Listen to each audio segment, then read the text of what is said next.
vice president ina president andisankha kuti ndikhale wachiwiri wanje. Ntchito ya vice president amayindaba ndikutumikira president. Mabige sakhala awiri. Bige ni mmodzi yekha.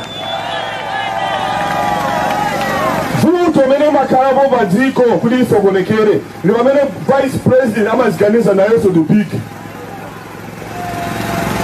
Vuto imabwera pati.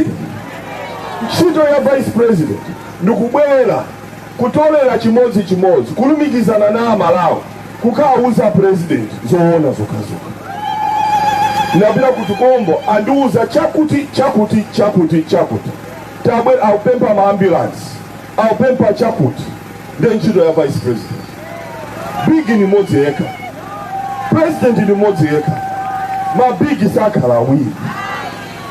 Kutanthauza kuti ngati vice president sakuauza chilungu ama president, vice president ndi waphuma timamsokoneza president. Kumapeto kwake zinthu zimayamba kusokonekera mpaka na ayamba kugawana ziwalo nyamasa napo.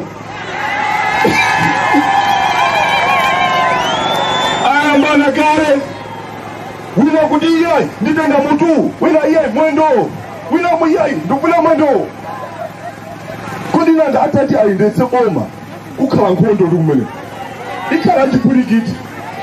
Bigi amakhala mmodzi, mabigi sakhala awiri.